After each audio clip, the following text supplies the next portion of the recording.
You know, I don't want to hurt your feelings, but I don't understand a word you say.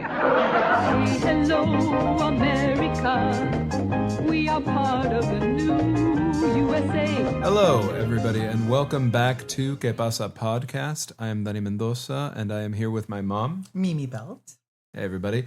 We are here for episode 4 of our watch-along podcast for Qué Pasa U.S.A., celebrating its upcoming, if you're listening to this when it goes live, 50th anniversary. You might be finding this later. Either way, the 50th anniversary is April of 2027. We've begun putting out this watch-along in 2026, leading up to that. We're on the 4th episode of the first season, an episode called We Speak Spanish. It's the fault of this country, because here, everybody speaks more English than Spanish. It's fantastic. It really is the show coming into its own as an intelligent comedy of errors. It's got elements reminiscent of I Love Lucy and some of the physical comedy. It uses language in really interesting ways.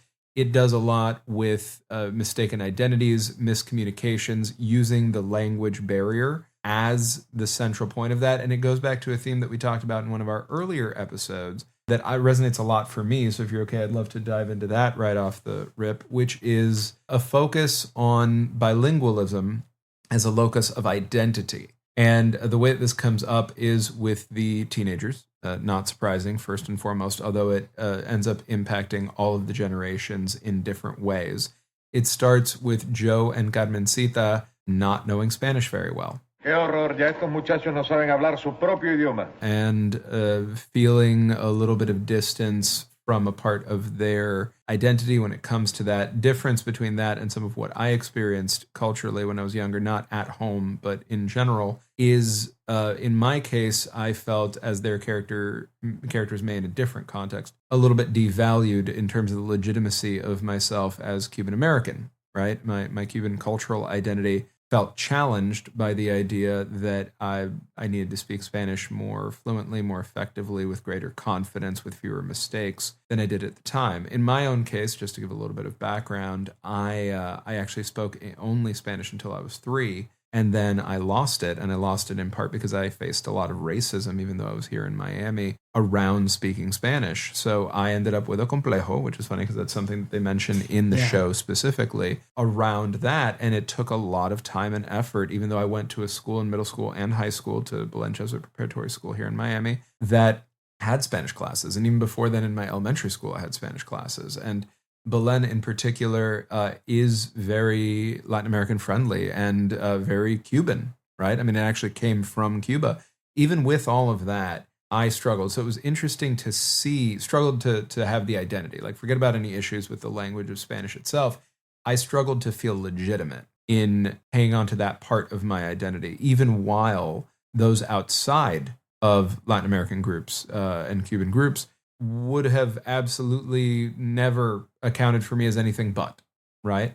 So that liminality we've talked about before is a tough line to walk, especially when you're really young and you're trying to figure out who you are. And so these kids engaging in that, I thought was an interesting way to kick this off, and then making it about, well, do the kids speak Spanish at home to make it better? Should they be only speaking Spanish at home? The rest of the episode interrogates the folly of that in a country where people predominantly speak English, right? And where there are things that the younger generation, with their greater facility in English, can teach the 2 older generations. There are things the 2 older generations with their greater facility in Spanish can teach the younger generations. And once again, if they don't speak past each other and find ways to actually listen to each other, then they could get further together. So I find that really conceptually interesting. It's also just a very funny episode. And from the perspective of somebody who appreciates farce and that sort of training, as well as sitcom like I Love Lucy, I loved that. What about you, Mom? Yeah, no, I totally agree with that. I will add another layer to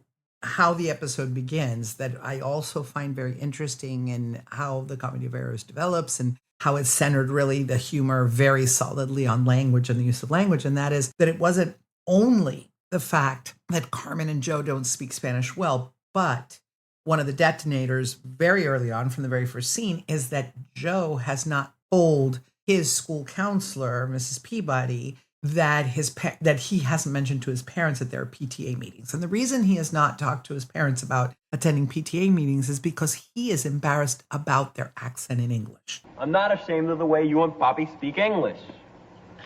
I might be embarrassed if my teachers heard you, but that's... So both of these things are at play at the same time. Their feelings, the kids' feelings about their inability to really fully fit in and speak Spanish the way their parents would like them to, and their parents and grandparents' attitude toward that, but also their own attitude toward their parents, whose accent they're a little bit embarrassed about in front of their school, and then compounded additionally by the fact that their grandparents don't understand a word of English. So a lot of how this develops and how they finally decide, and it's actually Antonio's birthday wish, because a lot of this episode is centered gleefully on Antonio, because I loved Luis Oquendo as well, and he gets his definitely his moment to shine here in both his physical comedy and his delivery, is that it's Antonio's birthday. And when they wish him a happy birthday, his wish is that his grandchildren only speak Spanish in the home. You heard your abuelo. No more English. Spanish only. Well, that comes after a conversation where there's a misuse of language, right? And I know you and I talk about it all the time. I know not a ton of people always agree with me on this, but I particularly have a very distinctive view of what, to me, bilingualism means. This is a bilingual show, and to me, that means that it uses Spanish and English properly together, mixing it sometimes in the same sentence the way we speak, but using it properly. And Spanglish is how I grew up learning. Spanglish is sort of adding English endings to Spanish words. La profesora va a flonquear a todo el mundo. Volvió a la gente chiteando. Every time she turned around, everybody was cheating and trading exams. Chiteando, flonqueando. And a lot of what those kids are doing is what spurs the grandparents to say, your Spanish is terrible. There's no such thing as chiteando and flonqueando. Ironically, the grandfather, Antonio, makes that same mistake because he's heard the term come along, and he tries to speak English by calling someone a comelón, right? Someone who eats a lot. Comelón, mister, comelón. Mira que decirle comelón al americano para que te siga. So they both make mistakes with the language. This is core to the humor of this comedy of errors. And I know that Luis, in our conversations with him, Luis Santero, the head writer, always felt like the use and misuse of language was a wonderful point of departure for great humor. And it certainly is in this episode. This is by far one of my favorite episodes in the entire series, certainly in the first season. And it is just one laugh after another. Yeah, I mean, Pepe does the same sort of thing and gets called out by Joe also at the dining room table when he uses certain English language terms that are a little bit more work specific, right? Yeah. He works in construction. Yeah, that he uses with a Spanish inflected accent, changing the word into Spanish, whatever the Anglicism. La casina y moramine. Try lacquer thinner and mortar mix. And it's very, very, morami is well, how, but the reality is, I mean, from my little bit of linguistic studies, formally, language is in the mouths of the people, right? So, like, what ends up happening when you have cultural mixes like this is evolution of language. I mean, English itself is, I forget who I'm misquoting here, but like the gutter of languages in the sense that it like catches all the runoff. Right? Mm-hmm. Anybody listening to this, if you know who I'm misquoting, please tell us, and please tell us what the full actual quote is. But that is the idea of it, right? Which is that this is a language that pulls grammar from over here and a little bit of syntax from over there and a ton of actual vocabulary from this language and that language. It's Germanic, but it uses a lot of Latin-based stuff in the word choices, made by its users, partially because it's a language that's traveled a lot, living here in the United States in a country of immigrants, right? Made by immigrants for immigrants, alongside the native folks who were here when folks started to land. That is essential. And even among the native folks who were here when some folks landed, there were hundreds of languages, still are, incredible variety of languages available. So things that we take for granted, huracán is not a Spanish word. Huracán became a Spanish word that became an English word that became hurricane. but it wasn't Spanish. It was part of a native tongue, right? That was then appropriated by Spanish colonizers into a Spanish word. And so what we're experiencing in the mix of these languages is a version of that, the difference being that in modernity, we have the ability to record things differently than we did, right? We have the ability to mass communicate differently than we did. So we experience it differently. And there are hangups that come from that, right? Where, yes, the kids were embarrassed to bring their parents to school to speak with an accent in a way that I think harkens back to the pilot, right? Where Joe tried really hard to be one of the coolísimos, right? Which is its own Anglicism, right? Cool Kid Club, and got rejected for being Cuban by some kids who were at a minimum aiding and abetting racism and perpetuating some racism of their own, because allegedly the other kids in the club just didn't go for all that Spanish stuff, quote unquote, right? So in a context like that, why wouldn't Joe, as a child, he doesn't look like a child. He's played by somebody who's in his early 20s, but he is, formally speaking, technically a child. He's like 16 or something in this first season.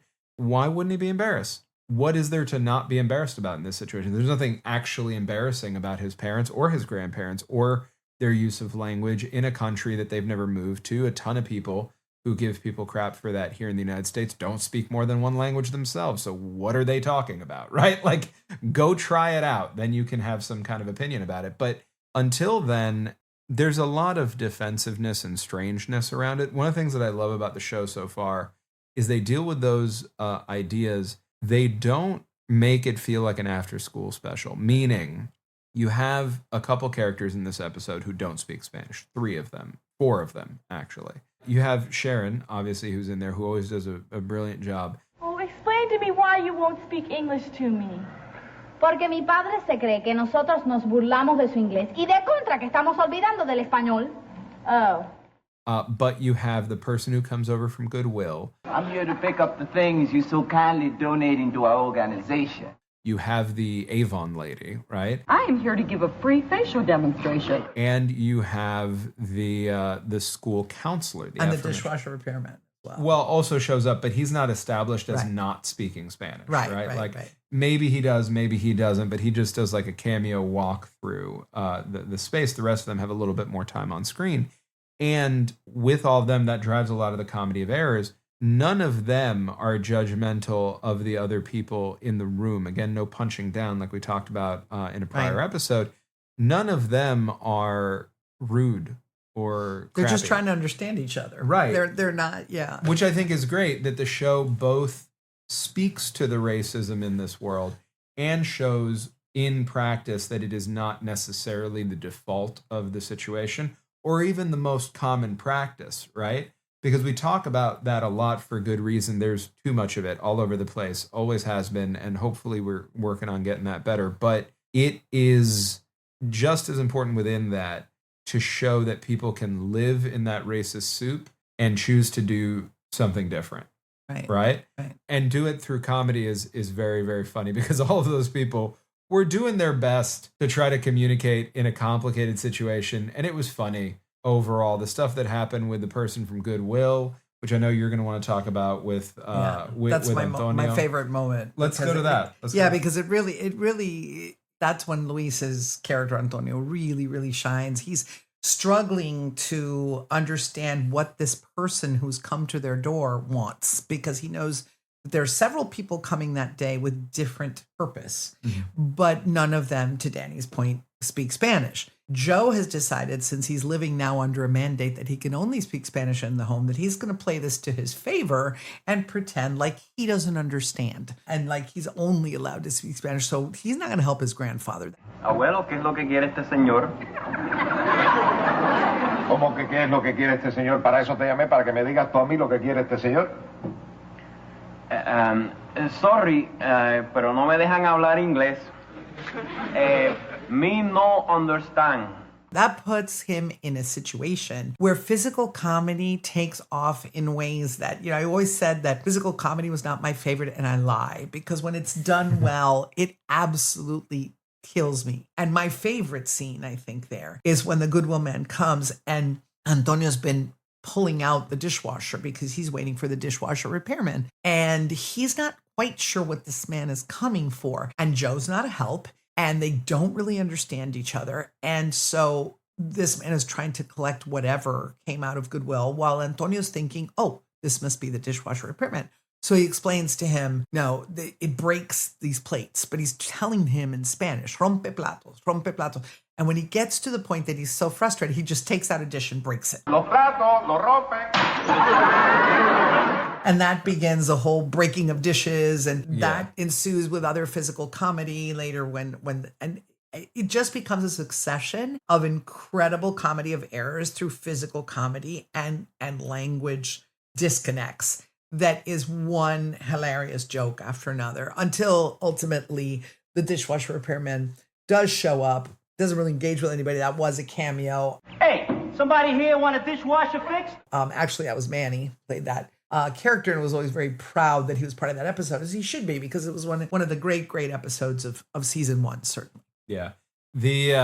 I know you said that was your favorite moment, but honestly, watching it down with you again to prepare for this, I think your favorite moment, I don't want to speak for you, but experientially, maybe tied or close to tied with it, was Adela with the Avon lady and them not understanding each other and putting the creams on each other's faces. That was so I Love Lucy. That's why. That's what you said then too, and I know how much that show, like I Love Lucy, means to you. So do you want to speak a little bit more about that? Yeah. So again, with the comedy of errors building one on top of the other, Antonio's trying to figure out why this dishwasher repairman is not understanding him, walking him through it in his own way. At the same time, Adela's been under orders to make sure that the Avon lady is not allowed in the house. Mamá, si viene una americana, no la dejes entrar. Es la vendedora de cosméticos. She doesn't realize the Avon lady's already been there. The Avon lady's been putting cream on her husband's face, put some in his eye by accident, and they've run off to the bathroom. So when Adela comes out into the living room, you'll see it in this episode, it's Mrs. Peabody from Joe's school who shows up. Is this the Pena residence? I'm Mrs. Peabody, Joe's school counselor. Hola, bon lady. Juana, Pepe work. Me no speak English. Goodbye. She mistakes her for that Avon lady and begins having this cross communication in 2 languages with her, where she gets so frustrated she starts putting the cream on her face. And it's very reminiscent to me of the episode of I Love Lucy, where she's in the vat of grapes and they start putting grapes over each other, or even the chocolate factory where they're throwing chocolates in their mouths. It's that kind of physical comedy that is just absolutely brilliant in that moment between the two of them. And then, of course, culminated by Antonio reemerging with this woman that Adela doesn't even know who it is. ¿Se puede saber qué hacías tú con esta dama en el baño? So it's just one punchline after another, one hilarious moment after another. It's really a joy to watch this and understand that the messages are landing because it is so funny. Yeah, I think it's really worth highlighting those cameos, right? Those relatively like supporting episodic roles, right? Mrs. Peabody's timing was great. It's not easy to go like toe to toe with Velia, and they really had their pattern down. They had their timing down. It was just very, very well done. Mrs. Pena. Yes, Mrs. Pena. Mrs. Pena. Leña te voy a dar si no te llevas todos estos botes. Y te largas ahora mismo de aquí, eh? Same with Antonio and the guy from Goodwill. Yeah. There was just, even though they couldn't understand each other, it was so charming, their relationship and the time that they had together, which I thought was really, really great. Because as soon as he breaks the plate, Antonio breaks the plate, then the Goodwill guy's like, oh, I get it. And he pulls out another plate and he breaks the plate. And then Antonio laughs at that too. Oh, platos. So like there's a thing going on there where both of them are like sharing in this frustration of I wish I could just talk to you, and finding what they're hoping is a point of connection, and then giving each other grace through that by doing something that's unusual and transgressive, because breaking a plate in a stranger's home is transgressive. Breaking a plate in your own home when you first meet a stranger who can't understand what you're saying in order to try to make a point is also transgressive. And that they found a communal bond in that transgression that transcended language I thought was really, really cool. I also thought it was fun and funny to see Adela be jealous of Antonio when he came out of the bathroom with the Avon lady and she was like, excuse me, do you want to explain to me what you were doing in the bathroom with this strange lady? And he was like, yeah, we had to clean up my eye. She's like, what do you mean you had to clean up your eye? But he says it in Spanish, and I think that's also the beauty of how Luis Santero, the writer, handles language and how he navigates from one to the other. Because he says in Spanish, me estaba limpiando el ojo. And even though that is, she was cleaning my eye, in Spanish, that could mean something else. Hija, me estaba limpiando el ojo. Yeah, it definitely has eye, it definitely has a double entendre thing going on. So it becomes part of the humor again, because he's using Spanish in the precise moments. He's using English in the precise moments, again, with the enormous responsibility of doing this so everyone understands without having to translate every single line. So to me, this is a shining example of how to do that masterfully, just as in general. And also how to give everybody their moment, right, to shine, because Carmencita got a D in Spanish, so she's a part of the story from that perspective. Juanita was really hurt by the idea that Joe was embarrassed to have her go speak in front of people. That is... Or go to the PT meeting. Yeah, exactly. Like that. And honestly, she gave a great performance, I thought, showing that vulnerability. Joe was trying to get a part-time job and was working on his typing, his typeando, the way that he said it, that made his grandfather quite upset. ¿Aprender a qué? Typing. Typear. Typear. Mecanografiar. And he got crap from his sister for, well, now you just got to learn two things. You got to learn to type and you got to learn to speak Spanish. Ha, ha, ha, ha, right? When she got the D in Spanish, right. Ironically. But they wanted, but because they wanted a bilingual typist, and then he doesn't end up getting the job. There's a lot going on in an episode that is, 28 minutes long. It's really well balanced. It's really funny. It moves at a great clip. This is an episode that arguably is primarily about Antonio and maybe secondarily about Joe. And everybody else is in a support capacity to a large degree, even though Juanita opens up the episode with Mrs. Peabody. It is so well balanced. Everybody gets to shine. Everything gets to move fast. It's very, very funny.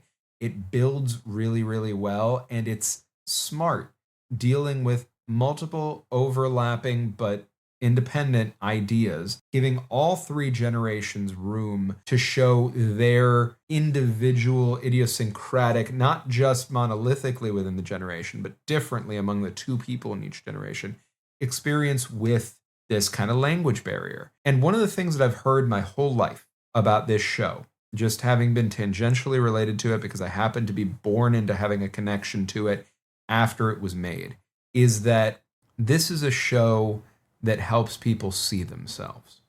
This is a show that helps people feel seen, right? And I think that the comedy in this episode does a great job of displaying exactly why and how, because there's so much care in it from a craft perspective that Luis put in, that the whole team put in, that Pepe, I'm sure, was a huge part of making sure it landed the way that it did. It was a masterclass in bringing together all of these disparate ideas, ensuring that all of these characters got their due, that the complexity of this topic was thoroughly interrogated in a half-hour comedy, and that it was actually entertaining and memorable. To my mom's point, this is one of the best episodes of the first season. My understanding is it's often one of the favorite episodes cited of the entire series, and it's only the fourth one. Yeah. From a writer, by the way. Luis was what, in his 20s, right?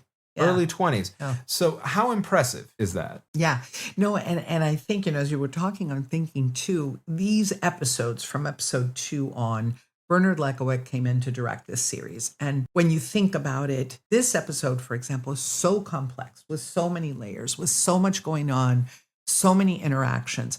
I am sure every one of the actors at the table reads contributed their part. But also at the heart of it, it was the trifecta, if you will, of Pepe Bahamonde, Luis Santero, Bernard Lekowicz, pulling all this together to make sure that those moments happened at the right time in tandem with the correct timing, guiding these marvelous cast of actors and their contributions in order to make this seem effortless when in fact is probably one of the most complex episodes, certainly of this season, but maybe of the whole series. And I think that's why people really love it. I think it also resonates so much because a lot of what's said, the words that are used, the way the language is used, the way that language is also used to elicit humor and create confusion, all of that is so relatable because it's true. It may seem exaggerated because physical comedy is always an exaggeration of reality, but it is so real and so true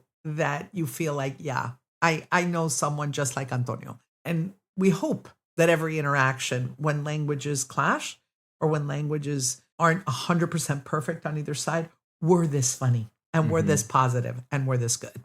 And that people would have occasion to find the truth in the story here, which is that better together, right? Yeah. Even if the kids never get their Spanish to where it would have been if they'd grown up in Cuba, even if the grandparents never get their English to where it would have been if they'd grown up here, even if the parents in the middle are in the middle, right? Right. And lose more of their Spanish because they live in an English-speaking world, even while they maintain an accent and have to deal with that more severe level of liminality experienced in some ways by actual immigrants, right? Not first generation born here, but full immigrants who came as adults to this country. It's really important to show that we should be giving each other grace and that there is value in all of that. You know, the show ends in classic Qué Pasa form and classic farce form with a bit of a rhyme to where it begins. It's called We Speak Spanish, and it kicks off with, now there's a new house rule, right?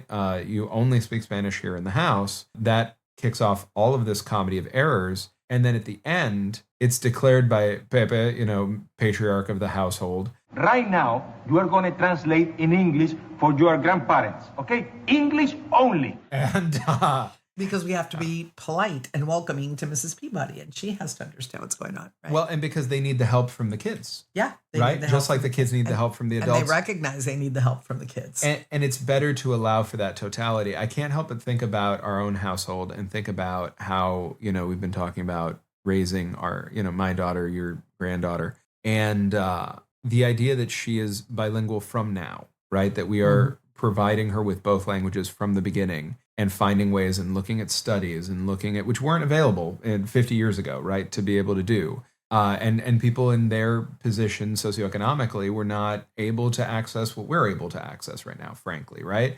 So between those two, and didn't have the time that we might have, and didn't have the ability to have the kids at home and be with them as much of the time. All of that adds up to a place where I'm hoping that moving forward, looking at future generations, they'll still connect with this and they'll still find it funny, but they might find it funny with a little bit more distance because maybe we can find ways to be approaching this with more grace from the beginning and also finding ways to maintain that integrative approach to the U.S. immigrant experience that I think is at the heart of the American experiment. It is what actually makes this country great. I think that can live in a new way with new generations, where maybe they don't have to carry the baggage of, is this legitimate or not? And maybe they can enjoy both languages from the beginning if we take the lessons from this and if we also lean into what each other is good at, have grace with regard to what each other is less good at,